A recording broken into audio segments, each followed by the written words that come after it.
Man, I think I'm in love with Shanghai. Hey, hey, let your conscience be your guide. So the place that I'm in currently is it's basically just like being in Venice. It's like it's the kind of coffee shop culture. It's the kind of like sitting outside, drinking black coffee, eating cake. That was the highlight of Interrailing to me, or some of the highlights of Interrailing to me. The area I'm in currently is the Old French Concession. Some guy who I met at the jazz bar we were at yesterday recommended this place to me. I'm having an explore, and it's fantastic. Also, for an amusing contrast, there also exists, just for looking at the backdrop, you'll see quite how homely this is. But for an amusing contrast, there also exists this here.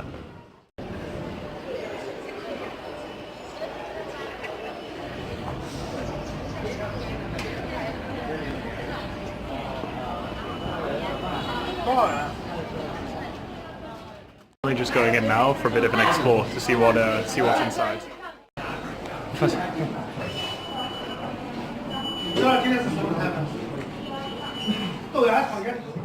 Well, it is descriptive, I guess.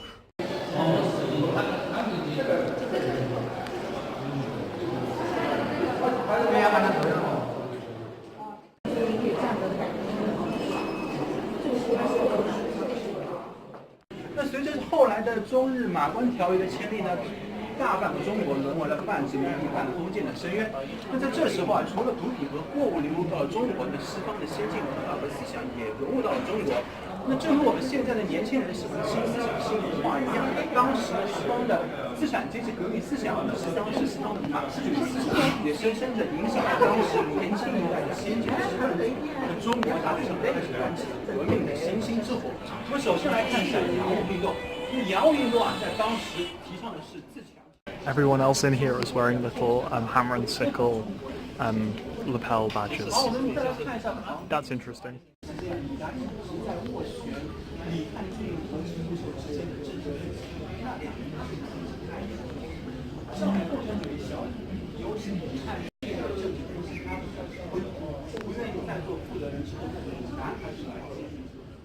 Just in the room, cataloguing all of the people who were there at the first meeting. It's impressive how many of them died young in the 1960s. But I guess it must have been quite difficult to live to an old age back then.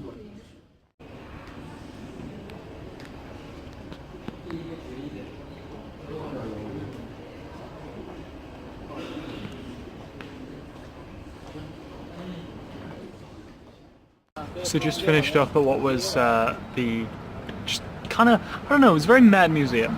It was kind of very generic, and it's like, okay, this is how bad colonialism was, then the Communist Party like rallied and it was great and stuff. Like, it had exactly the same phrasing as some of the museums in Beijing, so I wasn't that super pleased by it. That being said, I'm very happy to use my fave and find somewhere good for an early lunch. So the description of the place I'm going to next is the very definition of a hole in the wall. Adak Song Yubing is a takeaway spot with a long queue of hungry locals, serving the tastiest Shanghai snacks. This place frequently edges into top 10 lists. Sounds good to me. So now I'm off there. This park does not allow drones. That's pretty cool. So, in case you all hadn't guessed, which you probably had, I'm a massive fan of Shanghai. It's just kind of like if Beijing, to steal an Anusha analogy about something else entirely, if Beijing is a cup of tea once the tea bag has been left in for 2 minutes, Shanghai is the cup of tea once the tea bag has been left in for 1 minute. Everything here is way more chill, way more like, I mean, it might just be that I live in Beijing, whereas I'm only here on work, so everything feels more relaxed here. But like the parks are nicer, as attested by this. French concessions just chill. The Bund, I had an absolutely fantastic night yesterday, which we'll probably talk about in the next installment of this. But yeah, like the vibe I'm just getting from Shanghai is it's just kind of like, I think if you like Budapest, you like Shanghai. It's kind of that sort of vibe. So I'm really enjoying it. Whether or not I would make a trip explicitly to come here, I'm not so sure. Because to me this kind of feels like a holiday in the fact that I'm just spending a lot of time relaxing. Like the city itself has very relaxing vibes, which I really like. It could just be that it reminds me of like coffee shop culture and I find that relaxing. But I don't know whether that relaxing-y value would be like sufficient to make your way here. Like I think if you came here to do tourist things, you might be a bit underwhelmed. Insofar as like honestly, like the tourist things I've done have been meh. Like the things that have been done have been good fun. It's just kind of like strolling around. Whereas if you contrast that to somewhere like, I don't know, that's very similar to Croatia in that regard, where all the nice things I did in Croatia was just like strolling with people. Like having walks. Whereas, yeah, so similar like that, but then thinking somewhere like, God, I can't think of an example now, Beijing, where all you're doing is like, okay, found this tourist site, tick off list, kind of thing. So, I don't know, it's definitely different in that regard, but thoroughly enjoyable. So yesterday I met up with a friend, someone who I'd met initially while arranging a debating competition in Hefei. I saw that she'd be in Shanghai on a WeChat moment, so I messaged her and was like, oh, we should do something. It's good fun, because she was good fun. I ended up going out to, we ended up meeting at this sports bar, so I ended up just chatting to some of the people there, because I arrived a bit early. One of the guys, it turned out, had been to an NHS DLC competition, one of the ones that we run, and had been kicked out 2 years ago for being caught drinking a bottle of vodka on site, which is fantastic. Weirdly small world. But yeah, after that, so the plan originally is that we were going to go, or at least I thought the plan was we were going to go for some sort of street food, but Angela showed up in like dress and full makeup, so I was like, okay, maybe it's not street food vibe. We did end up going to some like really, like definitely like a locals Shanghai food place. Shanghai food is like, they're called soup dumplings, so it's like kind of like dumplings full of this like liquidy soup thing. It's really nice.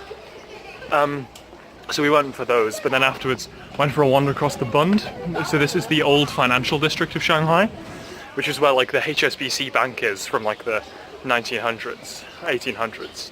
So beautiful architecture, especially at night, it's fantastic. And then we ended up going to this jazz bar on the top of like one of the places where like the cocktails were like 9 quid each. But also, man, I would have paid that just to watch the music alone. Like, I'm not a jazz fan, but that was fantastic. So yesterday was really good fun as well. Okay, so I've stumbled upon the Museum of Sun Yat-sen, his former house. So Sun Yat-sen was the first Prime Minister of China. Basically, he's the only thing that the Taiwanese and the Beijing governments can agree on, in that both of them called him the founding father of China. They just both believe they were legitimate successors. So I'm just going to have a wander around this museum, maybe food later. Okay, detours and costume change now out of the way, finally heading towards lunch, until I get distracted again. But, lunch! So, this queue here, pretty sure the restaurant's next to that.